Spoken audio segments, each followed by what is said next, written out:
Hey, it's Doug from Rise Above Performance Training, and I have 5 more core exercises you can do using a band. Let's check them out.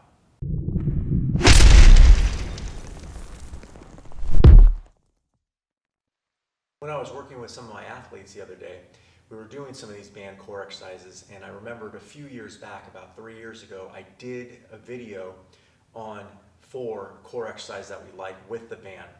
If you haven't watched it, I'll put it in a card up above. The reason why I like the band is, one, it's very budget friendly. So I don't have a cable stack machine or a free motion machine. Those things are awesome. I wish I did have one. But the band is a very good tool to use for core exercises in spite of that.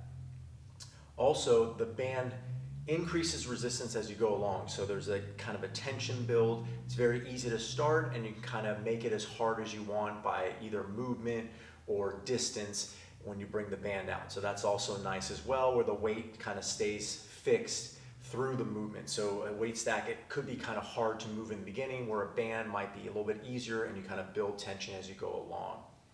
And third, we can use this in a way dynamically, where we're actually using the core for movement, or isometrically, which is stabilization or anti-rotation, where we don't want to rotate. We want to kind of lock down our core so we don't hurt our back and build up those muscles in there. So we can use them in both ways.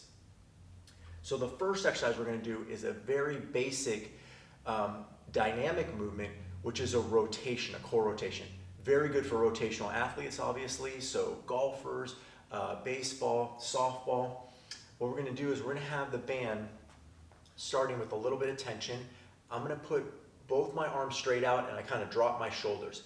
Now, I tell my athletes not to use their arms to pull. I'm going to initiate everything from the lower body, starting with my leg, and then I'm moving through the core.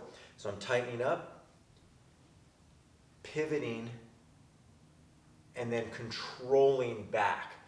So using my core, I'm not using my arms, I'm flowing through the movement, and then controlling back. I always tell them to kind of unwind the way they went into it. So we're going to move through here and then not go fast. I'm going to decelerate and then control back. And of course, we would do this on both sides. High repetitions work really well with this. The second one we're going to do is more of an isometric or anti-rotation. We're going to hold the band out, shoulders down, and I'm just going to walk laterally or side step. So I'm just going to take a few steps, and my goal is to keep this right off my sternum.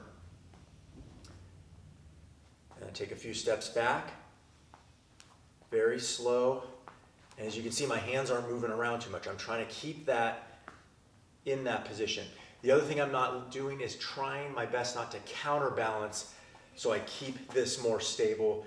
I want to stay under my hips and even on both sides as I can. Another good isometric or anti-rotation one is going to be just a hold, but I'm going to keep a leg up. So in our previous video, we did the hold here, and I called it kind of the standing side plank, where we kept it right off the sternum and held for time, 30 seconds, 45 seconds, whatever you want. This one, we're going to add one leg up. I like the outside leg, or the leg away from the anchor up, as I just feel the stability is a little bit easier. We don't want to make it so hard that we can't kind of, focus on what we want to work on. So I'm going to post up on my right leg. I'm going to lift my left leg, and I like to lift it so it's parallel, so I don't want it down. If you're a beginner, you can have it down a little bit, but ideally, especially for baseball and anti-rotational movement athletes, we want to keep this up. Great for pitchers as well. So I'm trying to keep it straight off my body, right off my sternum, and keeping this knee up. And again, I'll do it for time and on both sides. All right, the last two are going to involve us being on the floor. And if you have a pad, great. If you don't have one, that's fine. Just be careful of your kind of area. You don't hurt your knee with direct pressure on the kneecap. And we're going to do some wood chops. I'm going to have the band. I'm going to have one overhand grip, one underhand grip. So much like grabbing a baseball or golf club, I'm going to lock my shoulders down. And what I'm going to do is I'm going to tighten my glutes, and I'm going to move this band through this range of motion at this angle. There's a little bit of push forward on that far side hand as I'm coming through. But again, what we're focusing on is stability in the core, anti-rotation. So I'm not using my body to come down. I'm locking my shoulders down. I'm locking my core, my glutes, and I'm using my core to kind of pull but also stabilize me. So as you can see, my hips aren't moving around. I'm trying to stay nice and stable. And then just trying to flow through this motion and really focus on that deceleration going back as well. Now, if that's easy, or you do it for a while and you get really good at them, you can take both legs out of the equation. So now I only really have my toes, my core, and my glutes to stabilize me. Tighten up, pull through, control back. And again, we don't want to counter lean too much.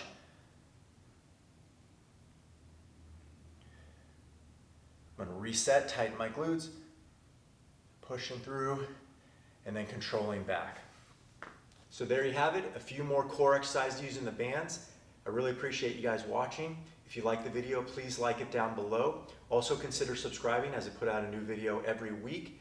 Again, thanks for watching, and we'll see you next time.